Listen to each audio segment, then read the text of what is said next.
Hello everyone and welcome to Carnivorous Plant Hub. Today I'm going to be sharing with you updates on my flower stalk cuttings. We've cut these stalks back on May 26th of 2024, which was about 3 months ago, just a little bit shy. I'm going to jump right in and show you the successes and failures. Let's take a look. Make sure to stick around to the end of the video to see where I keep them and what conditions that they're in. Alright, and as you can see here, we're starting with the Mr. Nightly. We haven't had any hit yet, but as you can see, there is definitely still some green. And with these, if there's green, there's still a chance of striking, especially since it's been 3 months and there's still a little bit of green. That means there's still a pretty good chance that they're going to still hit. You can see I got a little bit of moss popping up over here.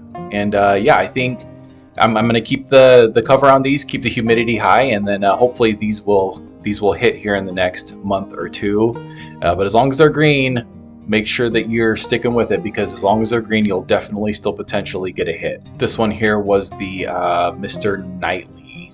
So I did have a couple that were vertical here, but I pulled them out because I wasn't getting any hits on those. All right, let's go and move over to the Carnivorous.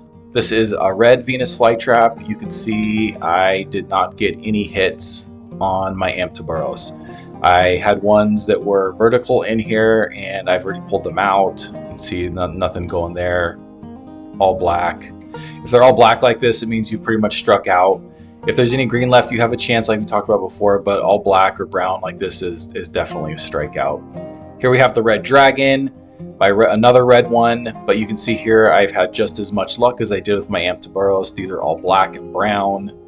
These ones are definitely a no-go. No luck here. I do have some moss growing a little bit over here in the corner, which is really pretty.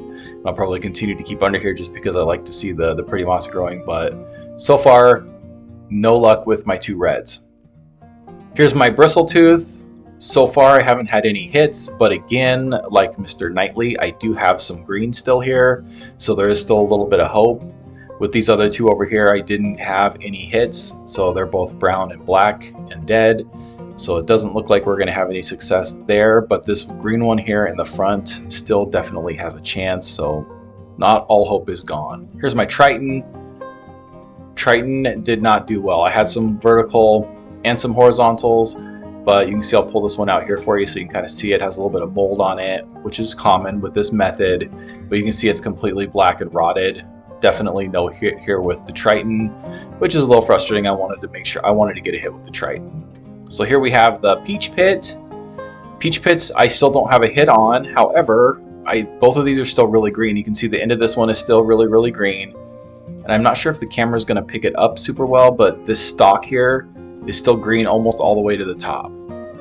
Yeah, it's kind of dark and I'm not sure if you can see that, but definitely green almost to the top there, which means that this Peach Pit still has a really good chance to strike. So I have high hopes that this one is still going to be potentially a hit. Here's my Equibea. You can see here is my first hit that I'm going to show you today. You can see all of these were planted vertically, and we definitely have some Venus flytraps popping up here. People often ask what it looks like when Venus flytraps grow from the time that they're babies, but they just kind of look like baby Venus flytraps. They never really look too much different. You can see that one there in the back still definitely has a chance to hit, as it's still really green. And all these other ones, it looks like almost every one of the Equibea are going to hit, so I'm pretty excited about that. Real quick though, before we jump to the next flytrap cutting, I wanted to thank you for being here. Make sure to pour some water on the like button and subscribe to help my channel grow. My dream has always been to start my own carnivorous plant nursery, and you being here is helping me achieve that dream. And actually, I just started selling my own soil and substrate, so make sure to check out my store that's open now. I'm currently selling soil along with high quality planters. The substrate is incredibly high quality and will help grow strong Venus flytraps, Sarracenia, sundews, and many other kinds of carnivorous plants.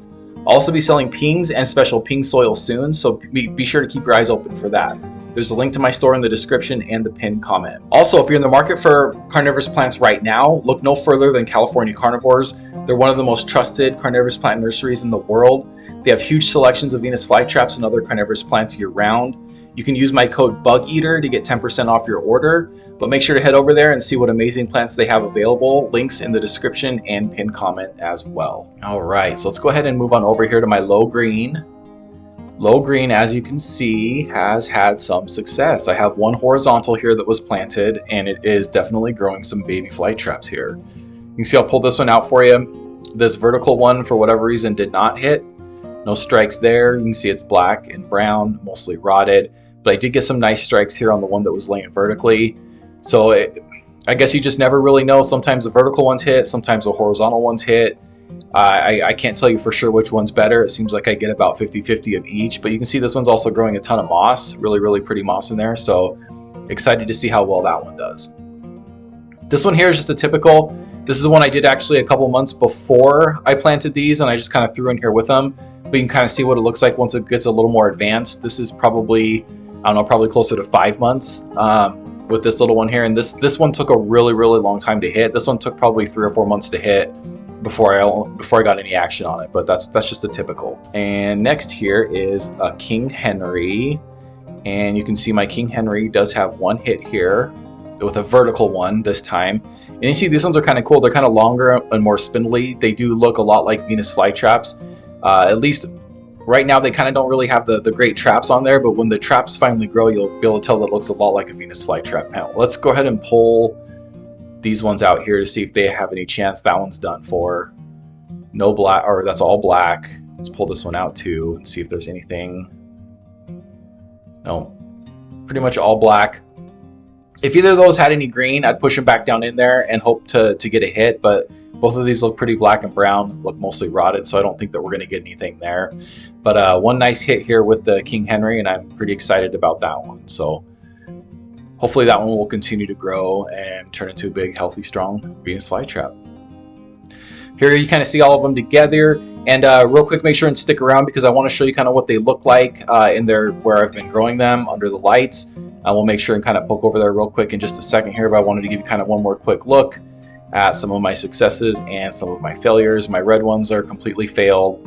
My my Mr. Knightley over here still has some green, and I'm keeping my fingers crossed, as well as my bristletooth over there that still potentially has some green and maybe it will continue to grow. Well, let's go ahead and pop on over to what it looks like in the tent here. So here in the tent, you can see they're under my grow lights in my tent. It's still in the summer right now, but I like to keep these in the tent because I can control the circumstances a little better rather than putting them out in the sun. You can see I keep this dome on them to make sure that the humidity stays in there. That's really important, I think, for this to be successful. If you don't have that dome on there, the water goes away really quick, and it's really hard to keep them nice and wet. So you want to make sure and have the dome. I keep these lights on about 12 hours a day. You can see I have some other plants in here too that I'm kind of experimenting on and just seeing how they do under lights year round.